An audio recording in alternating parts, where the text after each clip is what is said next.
আর যারা অন্নপূর্ণা ভান্ডার থেকে বঞ্চিত হয়েছেন, লক্ষ্মীর ভান্ডার থেকে বঞ্চিত হয়েছেন, আমি তাদের বলবো তাদের নাম, অ্যাড্রেস, বুথ, ঠিকানা, কে কি করেন, কেন ক্ষমতা থাকা, যোগ্যতা থাকা সত্ত্বেও পাচ্ছেন না, তার লিস্ট পাড়ায় পাড়ায় নিজেদের মধ্যে সংগ্রহ করুন। আমরা আগামী দিন নিশ্চয়ই কোনো সিস্টেম করব, সেই সিস্টেমের মধ্যে দিয়ে আমরা এগুলোকে জোগাড় করব এবং আপনাদের সাথে পুরোপুরিভাবে আমি আছি। আমরা প্রায় 2,42,00,000 মা বোনেদের লক্ষ্মীর ভান্ডার দিতাম। সাধারণ মা বোনেরা 1500 পেতেন, শিডিউল কাস্ট শিডিউল ট্রাইবরা 1700 টাকা পেতেন। এবং ইলেকশনের আগেও আমি মার্চ মাসেও দিয়েছি।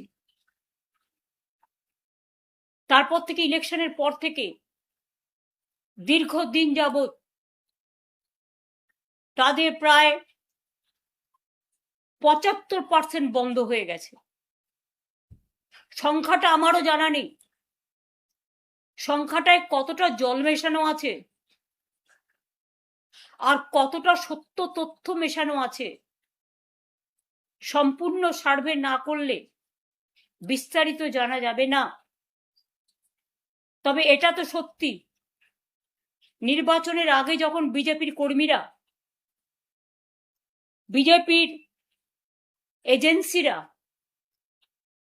যারা তাদের হয়ে টাকা দিয়ে এলাকায় এলাকায় গিয়ে মা বোনেদের কাছে ফর্ম ফিল আপ করেছিলেন এবং প্রতিশ্রুতি দিয়েছিলেন বিজেপি জিতলে, ক্ষমতায় আসলে তাদের অন্নপূর্ণা ভান্ডার দেবেন,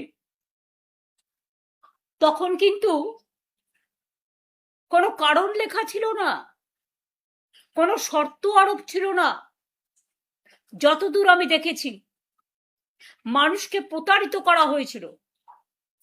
আমি বারবার বলতাম, যে কথা আজও বলছি, যে আমাদের সরকার থাকলে লক্ষ্মীর ভান্ডার আজীবন চলবে। দেখুন, একটা যে কোনো প্রজেক্ট করতে গেলে টাকার অঙ্কটা আগে, টাকাটা জমা রাখতে হয়। আমরা লক্ষ্মীর ভান্ডার করেছিলাম মা বোনেদের আত্মসম্মান, আত্মমর্যাদা, আত্মনির্ভরশীলতা এবং নিজেদের পায়ে দাঁড়ানোর জন্য। আর যারা আজকে কতিপয় মহিলাকে যাদের দিচ্ছেন, এমনকি বিজেপি পেলেও আমার কোনো দুঃখ নেই, যে কেউ পাক, আমার কোনো আপত্তি নেই, কিন্তু যাওয়ার পর কিন্তু আপনারা কি বলছেন, যোগ্যতা নেই। কই, সেদিন তো যোগ্যতার কথা বলেননি। বিজেপি ঠিক করবে কার যোগ্যতা আছে আর কার যোগ্যতা নেই। কই, তৃণমূল কংগ্রেস কর্মীদের উপর 12,000 14,000 কোটি যখন কেস দিচ্ছে আপনার পুলিশ, আপনাদের পুলিশ বাহিনী, আমি সবাইকে বলছি না খারাপ, এসপি যখন জেলা প্রেসিডেন্টের কাজ করে আর আইসি যখন ব্লক প্রেসিডেন্টের কাজ করে, মন্ডল সভাপতি, আসল মন্ডল সভাপতি এখন নেই। আসল বিজেপি সভাপতির গুরুত্ব কমে গেছে। এখন কিছু গদ্দার আর কিছু লুটেরা বাহিনীকে নিয়ে ফোন করে করে বলা হচ্ছে গাড়ি নিয়ে এসছি, আইদার বিজেপি যেখানে বলবে সেখানে যাবেন গদ্দারদের কাছে, আর তা নাহলে জেলে চলুন। আমি তাদের বলি, অনেক রেকর্ড কিন্তু আমরাও করে রেখেছি, অনেক রেকর্ড তাদের সম্বন্ধেও আমাদের কাছে আছে, আমরাও কিন্তু ছেড়ে কথা বলছি না। 12 থেকে 14,000 মানুষের উপর কেস দিতে ব্যস্ত আপনারা। কেন দেখছেন না? কেন মেয়েরা অন্নপূর্ণা ভান্ডার পাচ্ছে না, লক্ষ্মীর ভান্ডার পাচ্ছে না? অন্নপূর্ণা ভান্ডার 1 মাস দেবেন, 3 মাস দেবেন না, পুজো পর্যন্ত বড়জোর দেবেন, তাও কিছু, সবাইকে নয়।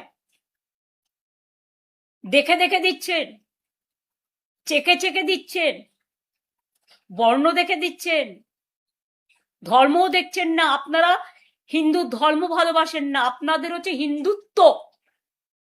হিন্দু ধর্ম অনেক বড় মাপের জিনিস, যেটা স্বামী বিবেকানন্দ বোঝেন, রামকৃষ্ণ পরমহংসদেব বোঝে, বাংলা সংস্কৃতি বোঝে, আপনারা বোঝেন না। লক্ষ্মীর ভান্ডার ফিরিয়ে দিন। আর যারা অন্নপূর্ণা ভান্ডার থেকে বঞ্চিত হয়েছেন, লক্ষ্মীর ভান্ডার থেকে বঞ্চিত হয়েছেন, আমি তাদের বলবো তাদের নাম, অ্যাড্রেস, বুথ, ঠিকানা, কে কি করেন, কেন ক্ষমতা থাকা যোগ্যতা থাকা সত্ত্বেও পাচ্ছেন না, তার লিস্ট পাড়ায় পাড়ায় নিজেদের মধ্যে সংগ্রহ করুন। আমরা আগামী দিন নিশ্চয়ই কোনো সিস্টেম করব, সেই সিস্টেমের মধ্যে দিয়ে আমরা এগুলোকে জোগাড় করব এবং আপনাদের সাথে পুরোপুরিভাবে আমি আছি, ছিলাম এবং থাকব। বিজেপির নেতারা যদি ভেবে থাকেন আমাকে মিটিং এর পারমিশন দেবেন না, তাই আমি সন্ন্যাস গ্রহণ করব, আমি সন্ন্যাসী নই। যারা আসল সন্ন্যাসী হয় তারা অনেক বড় সাধক হন। আমরা তো সন্ন্যাসীদের পায়ের তলায় পড়ে থাকি। আমরা দেবদেবীদের শ্রদ্ধা করি, তাদের প্রতি বিশ্বাস ভরসা আছে বলে, সর্বধর্মের ওপর। কিন্তু মনে রাখবেন, বিজেপিকে সন্ন্যাসে না পাঠানো পর্যন্ত আমাদের লড়াই থামবে না। এবং খুব শীঘ্রই যারা অন্যায় করছে, অত্যাচার করছে, প্রায় 12-14 হাজার লোকের কাছে কেস দিয়েছেন। পুলিশ কি করছেন? হঠাৎ মিডনাইটে ডেকে পাঠাচ্ছেন, ডেকে পাঠিয়ে বলছেন এই তোমাকে অ্যারেস্ট করা হলো, কেন? তুমি মমতা ব্যানার্জির তৃণমূল করবে না, বাইরে চলে যাও, তা নাহলে মার্ডার কেস। এখনবার গাঁজা কেস বেড়ে গেছে, লুণ্ঠন কেস বেড়ে গেছে, উইদাউট এভিডেন্স। আইনটাকে বেলাইন করে দিয়েছে, অ্যারেস্ট করার পরে কেস লিখছে। আমি জানি না সেই তাবেদার বাবুরা কতটা পুরস্কার পাবেন। জনগণ কিন্তু তিরস্কার দিচ্ছে, আর আমরাও কিন্তু মনে রাখবেন নামগুলো নোট করে রাখছি। আজ নয় কাল বন্ধু দেখাতে হবে। আমরা মিটিং করতে গেলে আমাদের কোর্টে গিয়ে পারমিশন চাইতে হচ্ছে, কেন? ভারতবর্ষে সংবিধান নেই, গণতন্ত্র নেই, কেন আমরা একটা আন্দোলন করতে পারবো না? কেন আমরা একটা মিটিং করতে পারবো না? আমরা ভদ্রতা করছি। 27শে জুলাই পারমিশন চেয়েছি আমরা পুলিশের কাছে 28শে আগস্টের জন্য, আজ পর্যন্ত পারমিশন পাইনি। কোনো জায়গায় মিটিং এ পারমিশন দেওয়া হচ্ছে না।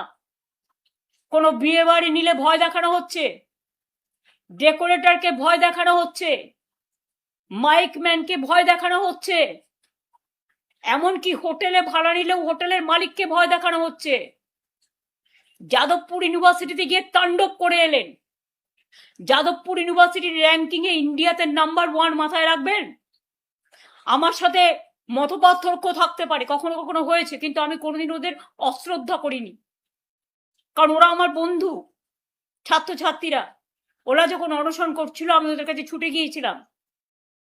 এবং আপনাদের মনে করিয়ে দিই, যাদবপুর ইউনিভার্সিটির এমএমটা পর্যন্ত আপনারা নষ্ট করেছেন, বাইরে থেকে আগুন জ্বালিয়েছেন এবং বলছেন ছাড়বো না। প্রেসিডেন্সিতে গিয়েও আক্রমণ করেছেন। 15ই আগস্ট স্বাধীনতা দিবসের দিন আমাদের ছাত্র যুবরা, উপাসনা, প্রিয়াঙ্কা, পাপাইরা গেছিল ময়নারা ওখানে আন্দোলন করতে। যারা আক্রমণ করলো তাদের উপরে জাতীয় পতাকা তুলতে গেছিল, কি দোষ ছিল স্বাধীনতা দিবসের দিন? শুধু বিজেপি একা তিরঙ্গা র্যালি করবে? তিরঙ্গা নিয়ে কোনোদিন আন্দোলন করেছে? স্বাধীনতা আন্দোলনে ছিল? কোথায় ছিল তারা? ব্রিটিশদের দালালি করেছিল অনেকে বলেন, ইতিহাস বলে। আর আজ তারা যারা হামলা করলো তাদের উপর স্বাধীনতা সংগ্রামী, স্বাধীনতা আন্দোলনের দিন পতাকা তুলতে দিল না। তাদের উপর যারা অ্যাটাক করলো তাদের একটাকেও অ্যারেস্ট করলো না ভবানীপুর থানা। উপরন্ত তাদের নিয়ে গিয়ে, মেয়েদের ছেলেদের নিয়ে গিয়ে, ছাত্রছাত্রীদের যুবদের নিয়ে গিয়ে ভবানীপুর থানায় ডিটেন করিয়ে রাখলো। স্বাধীনতা দিবসের দিনও আমাকে একটা লিগাল টিম পাঠাতে হলো তাদের বেল বন্ড করবার জন্য। 21শে জুলাই প্রোগ্রাম করেছিলাম, 60টা বাইক বাহিনী দিয়ে আপনারা আক্রমণ করেছিলেন কোর্টের পারমিশন থাকা সত্ত্বেও।